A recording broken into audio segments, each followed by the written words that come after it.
পূজ্য গুরুদেব গুরু মহারাজ নমঃ। বন্ধুরা, আমরা সেই সদ্গুরু লাভে যে পরম সৌভাগ্য তার শেষ পর্বে এসে উপনীত হয়েছে। সেই শিষ্য যে গুরুদেবের স্বপ্নাদেশ পেয়েছিল, তিনি নানা রকম সন্দেহ, নানান রকম জিজ্ঞাসা নিয়ে 5 বছর কিন্তু অতিক্রম করলেন গায়ত্রী সাধনা, এবং 5 বছর পরে পূজ্য গুরুদেবের কথা অনুযায়ী তিনি তার গৃহে পদার্পণ করলেন।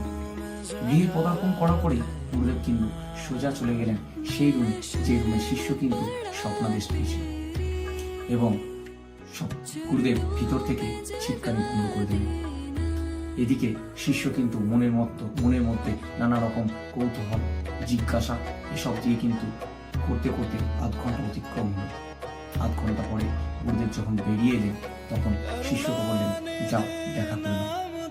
শিষ্য কিন্তু মনে মনে চিন্তা করে, এবং তার মনের মধ্যে জিজ্ঞাসা আরো বেশি উপনীত হয় যে আমি ভিতরে কার সঙ্গে দেখা করবো, কারণ ভিতরে তো পরম পূজ্য গুরুদেব একাই হয়েছে, তাহলে সেখানে কে আছে? এরকম নানান রকম জিজ্ঞাসা থাকতেও যা সেই রুমের মধ্যে প্রবেশ করে, এবং তিনি রুমের মধ্যে প্রবেশ করে দেখেন তার প্রথম গুরু সেই রুমের মধ্যে আছে। তিনি তার দর্শন পেয়ে মুক্তি একটি বাক্য শুনল না। বেটা, আমি তো যাচ্ছি, যাওয়ার আগে তোমাকে একটি আদেশ দিয়েছি, তুমি সদ্গুরু দর্শন পেয়েছো, সে সদ্গুরু সান্নিধ্য মনে ত্যাগ করো। তারপর সেই প্রথম অন্তর্ধান হল। কিন্তু সেই গুরুদেব যে আদেশ ওনাকে দিয়ে গেলেন, সেই আদেশ অনুযায়ী শিষ্য কিন্তু কোনোদিন পরম পূজ্য সান্নিধ্য আজন্ম কিন্তু ত্যাগ করলেন না। তিনি গুরুদেবের সঙ্গে কিন্তু জীবন কাটান। এভাবে পরম পূজ্য গুরুদেবের সান্নিধ্য পেতে হলে শিষ্যের মতো নানা রকম জিজ্ঞাসা, সন্দেহ, উকি মারলেও সেগুলোকে সাইডে সরিয়ে দিয়ে আমাদের কিন্তু পরম পূজ্য গুরুদেবের দিকে এগিয়ে যেতে হবে। আজকের পর্ব এই পর্যন্ত ছিল।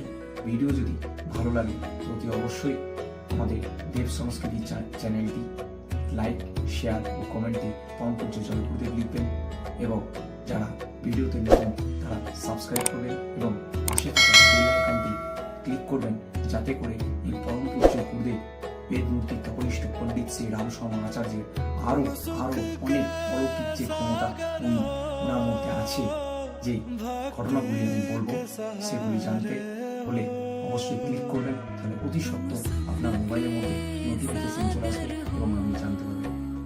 পরম পূজ্য জয় গুরুদেবের কৃপায়, পরম করুণাময় ঈশ্বরের কৃপায় সকলে ভালো থাকবেন, সুস্থ থাকবেন।